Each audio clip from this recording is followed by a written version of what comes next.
Hey, what's up, guys? Hope everybody's doing well and having a great day. A storm is brewing. A large active region on the surface of the sun we talked about a couple of days ago is turning towards the Earth. We can see it better now. A couple of days ago, we couldn't even see this active region that is altering the vibration of the entire sun. We're going to come back and take a closer look at that active region here in a moment. I think on the backside of the sun, when we were observing this from the stereo spacecraft, I think maybe these flares back here were possibly X flares.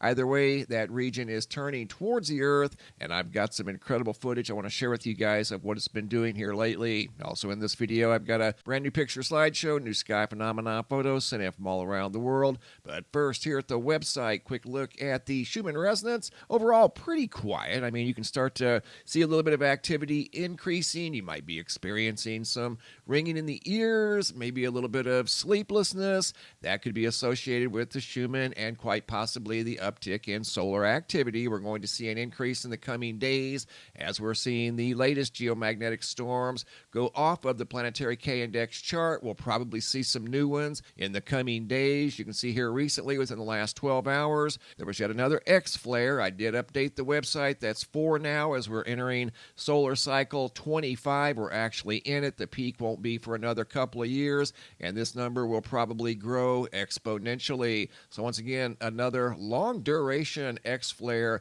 It was not Earth directed, but as this active region turns towards the Earth, I would say that we'll see some Earth directed solar flares in the coming days, more than likely X flares, as this active region contains multiple dark cores, 3 large sunspots that you can see right here on the northeastern limb of the sun. If we go look at the magnetic complexity of these sunspots, you can see the negative and positive, that would be the red and blue, are very close together. When they get so close that they touch, that's when we see the large flaring come off of the surface of the sun. Does that look like they're close? It definitely does to me. You can see the red and blue almost touching in multiple areas, especially in the areas of the dark cores. More than likely, that's implying delta-class magnetics, and X flares require delta-class magnetics. Hopping over to the Yellowstone supervolcano caldera, looking at the seismographs that monitor the mighty supervolcano, you can see a little bit of magma intrusion across some, but not all of the seismographs.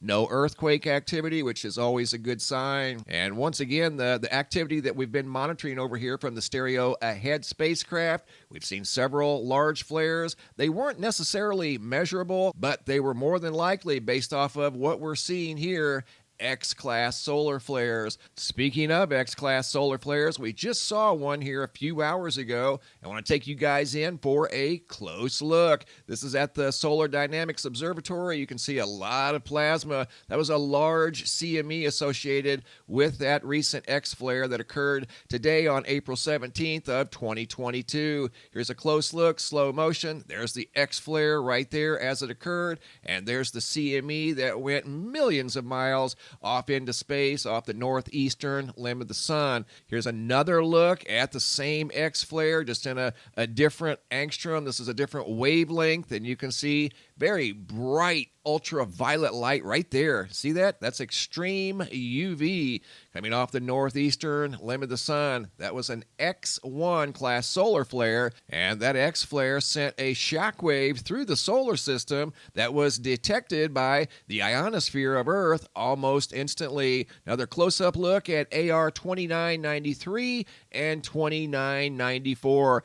This is the region that is altering the vibration of the sun that's being monitored by helioseismologists. Looking at the LASCO C2 instrument, you can see the activity from today and yesterday. There's the large X flare that sent a large CME off into space rather quickly. That was moving at probably a couple of million miles per hour. A little difficult to measure, but you can see a large plume of plasma heading off the eastern side of the sun. Here's the shock shock wave that the ionosphere detected almost instantly within a matter of a few minutes. That's the ionosphere on the daylight side of the Earth detecting that energy. So once again, solar activity is definitely increasing. We're keeping a close eye on it. The solar flux went from a 110 to a 129 just overnight as the activity is increasing by the hour. So look for the possibility of X-flares and geomagnetic storms in the coming days. A couple of photos I wanted to share with you guys from recent geomagnetic storms that produced beautiful northern lights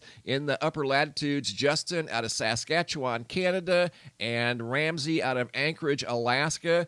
Both sent in these photos of northern lights from recent geomagnetic storms. Thanks, guys. Always appreciate that. Speaking of photos, got a brand new picture slideshow, new sky phenomena photos sent in from all around the world. Starting off down in Perth, Australia, photos sent in by Nicolene of a spectacular sunset from Western Australia. This next segment is a video by Russell out of Germany, who happened to capture the Starlink, one of the Starlink satellite trains, cruising over Germany. Allison, not sure of the location, noticed a unusual dark streak, a curved streak in the daytime sky. Amy C. out of San Antonio, Texas, bright rings around the moon. This is from a few days ago, but they say that's influenced by pollen. Napoleon, Ohio, Andrea, colors in the sky in the proximity of the sun, inside the atmosphere, of course. Those are some very bright colors. Hawaii, Big Island, Ashley K, ominous looking storm clouds,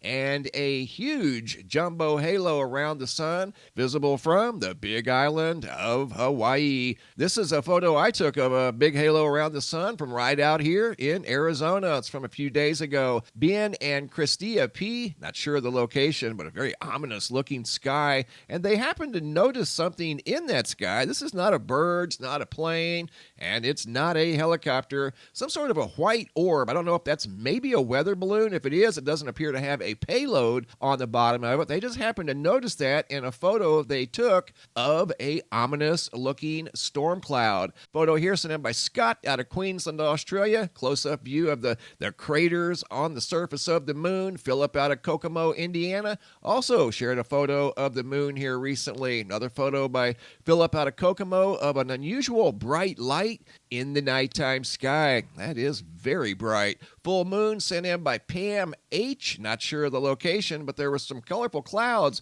also in the proximity of the moon on that night. Photo here by Tammy H. out of Canada of yet another very intense large halo in the sky around the sun. Great job, guys. Keep the photos coming. Photo here at the website sent in by Mark D. out of Gold Coast, Australia, of a towering, intense double-decker rainbow. If you have any photos you'd like to share, you can send those to reports at MrMBB333.com. Thanks for watching. Have a super day and be safe out there.